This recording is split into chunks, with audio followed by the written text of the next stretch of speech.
Guys വെറും ഒരു Swift വാങ്ങുന്ന പ്രൈസിന് നല്ല കിഡിലം വാഹനങ്ങൾ വെറും 50,000 രൂപ ഉണ്ടെങ്കിൽ ഈ ഡീസൽ വാഹനങ്ങൾ ഇറക്കിയാണ്ട് കൊണ്ടുപോവാം.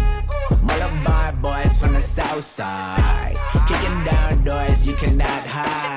2011-12 സിംഗിൾ ഓണർ ഡീസൽ VDIയിൽ വരുന്ന മേജർ സർവീസ് കഴിഞ്ഞ വണ്ടി വെറും 50,000 രൂപ ഇറക്കാം. 2012 സിംഗിൾ ഓണർ ഏറ്റവും ഫുൾ ഓപ്ഷൻ ഡീസൽ വേരിയന്റിൽ വരുന്ന വണ്ടി 1 കിലോമീറ്റർ ഓടിയിട്ടുണ്ട് വെറും 50,000 രൂപ ഉണ്ടെങ്കിൽ ഇതും ഇറക്കാം. അതുപോലെ തന്നെ 2012 ഏറ്റവും ഫുൾ ഓപ്ഷൻ നല്ല ചുമല കളറിലെ ZDI നല്ല ഫാൻസി നമ്പറുള്ള മീഖായില്. ഇനി മോഡിഫൈ ചെയ്ത മോഡൽ കൂടിയ വണ്ടി വേണം. 2015-16 മോഡൽ ഒരുപാട് എക്സ്ട്രാ ഫിറ്റിംഗ്സുകൾ ചെയ്ത വണ്ടി വെറും 50,000 രൂപ ഉണ്ടെങ്കിൽ ഈ VDI വണ്ടി സ്വന്തമാക്കാം. കൂടാതെ യൂസ്ഡ് അലോയ് വീൽസിനും മോഡിഫിക്കേഷനും G10 ഇൻസ്റ്റാ പേജ് ഫോളോ ചെയ്ത് കൂടിക്കോളി. ഇതുപോലത്തെ ബഡ്ജറ്റ് ഫ്രണ്ട്ലി യൂസ്ഡ് കാറുകൾക്ക് ഗാരേജ് തന്നെ ഫോളോ ചെയ്തോളി. അപ്പൊ ലോ പ്രൈസിൽ ക്വാളിറ്റി സ്വിഫ്റ്റുകൾ ആരെങ്കിലും നോക്കുന്നുണ്ടെങ്കിൽ പെട്ടെന്ന് കോൺടാക്ട് ചെയ്തോ. താഴെ നമ്പറും കാര്യങ്ങളൊക്കെ കൊടുത്തിട്ടുണ്ട്.